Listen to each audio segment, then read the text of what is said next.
Hi, my name is Anim Banerjee. Let's start with the video.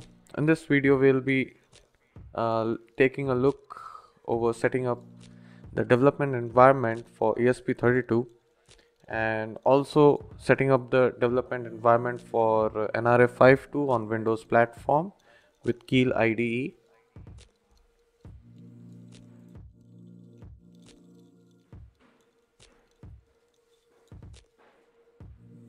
So in order to set up the ESP32 development environment on Linux platform, we have to first have the ESP IDF bundle on this platform, and before that you have to have some necessary packages to be installed. Just follow the get started or setup manual which is provided on this link, which is on the screen right now. You can see.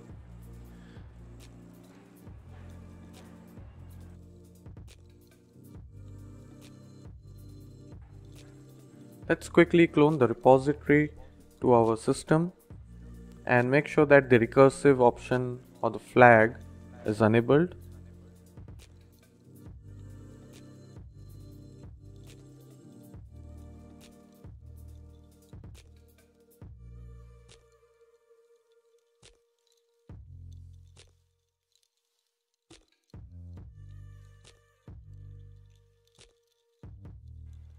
Keep following the manual and fire up the install.sh executable file on your terminal.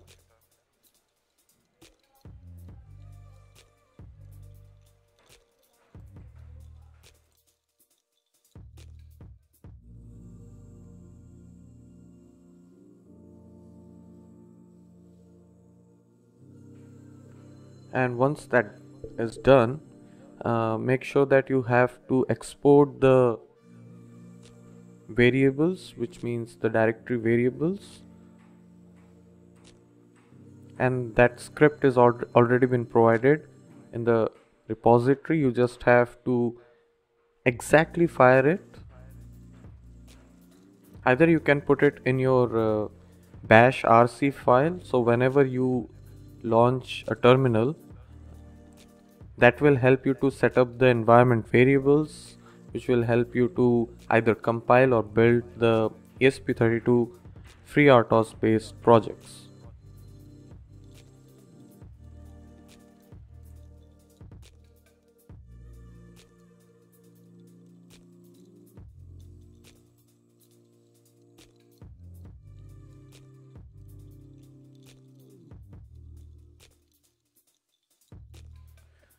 So here we have compiled a Hello World project.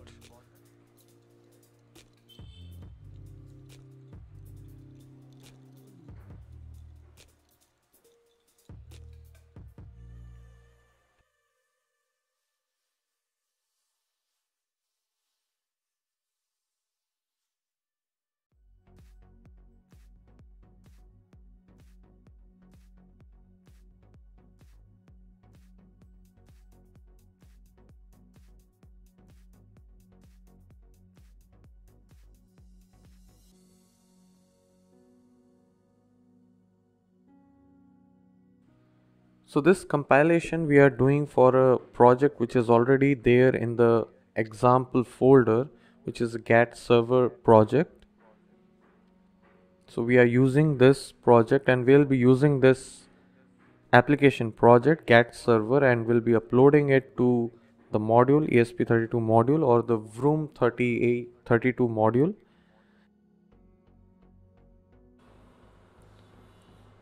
So we'll be uploading the GAT server project into ESP32, and what this project will facilitate is just advertising the module itself, and that's what we want at this point, to get this module or slave module or node modules just advertise irrespective of their advertisement fully qualified name or complete name. We just want to have them advertising and we'll just take care of the RSSI signal strength. And now let's jump to NRF52 setup. I'll be just setting up the SDKs, not the Keel IDE setup.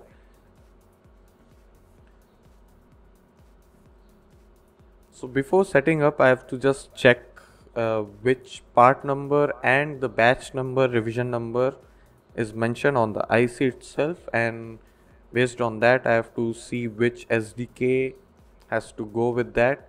Right now the SDK or the role of the IC or the SoC we need is central and peripheral. That's fine. By the way, the NRF52 will run on a central role, which means acting as a master role, and it will scan whatever nodes or devices which are advertising on a Bluetooth low energy um, protocol.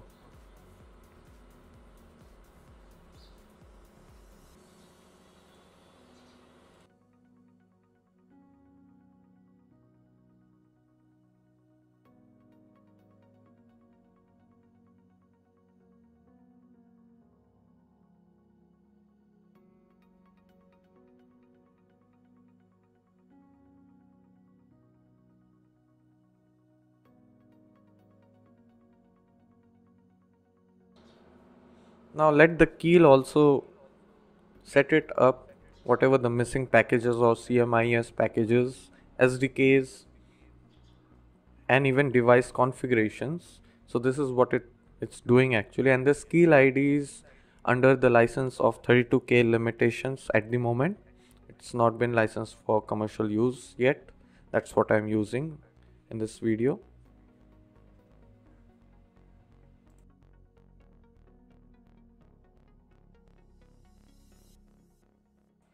So once we can see that we can able to compile and project. Now let's put the soft device first, which is from the SD132, and then we'll be uploading the application hex file, and we'll be checking the output on the terminal screen or serial terminal screen. Right now I'm using Realterm. We can also use Teraterm software for serial screen output. Now under the BLE event handler function, you can get your advertisement report or the scan report, and in that report you can find the MAC address, the RSSI, which is a signal strength, received signal strength from the slave device or the devices which are present in the environment or nearby, and the code which I am working on to have that logic to convert RSSI into range, approximation range by the way, and this code has been pasted on this GitHub link which is mentioned in the description box of this video.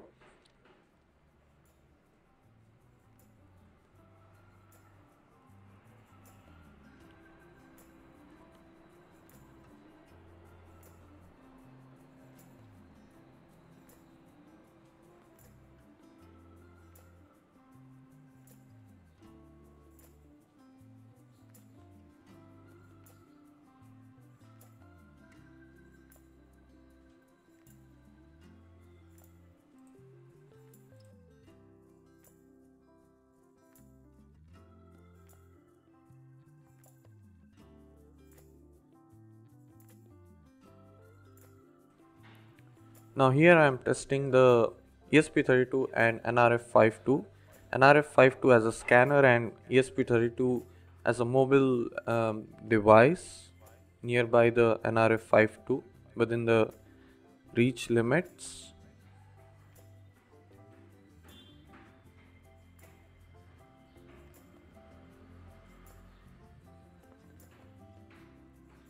So I am just tweaking the logic actually. So if the device goes out of range or out of a particular range limit or number, so it will start beaming or bursting in the serial monitor which MAC ID and with what RSSI DBM is there. So you can play with that logic and invert that logic. If any device is too close to the scanner, it will start beaming, and you can take that event as a alarming event or some kind of a REST API event to further make the product sound, I would say.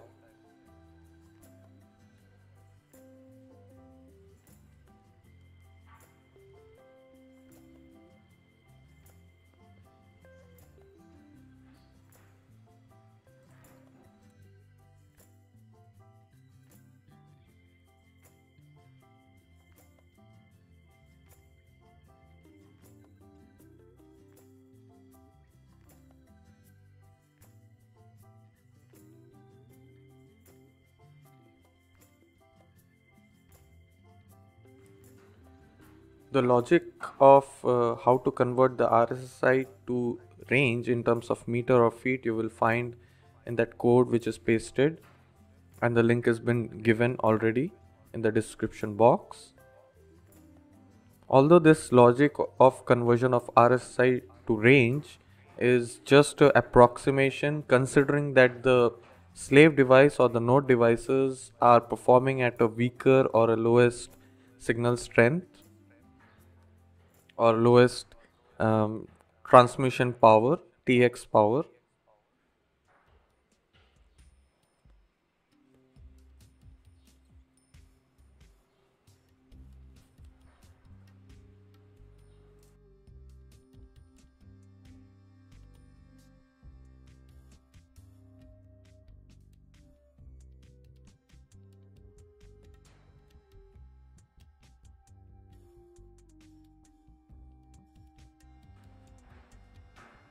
So you can tweak the logic, and which I am doing and testing it actually.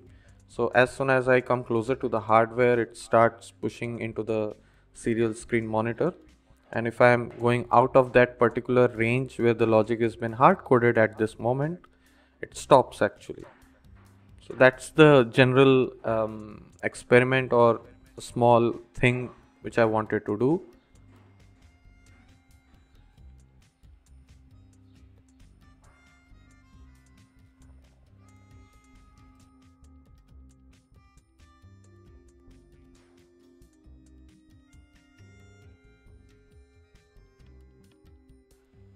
The source code of ESP32 and NRF52 I haven't uploaded yet, because the projects which I have taken is from the example or the example projects which are already included in their respective SDKs.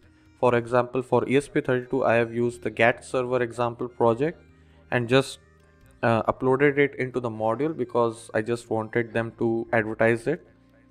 And for the NRF52 I have used the example of central BLE UART application or the project, so which has a UART profile, but I am not utilizing that profile at this moment. I am just trying to scan it by removing the filters. Hence I have not uploaded them because it's already there inside the SDK.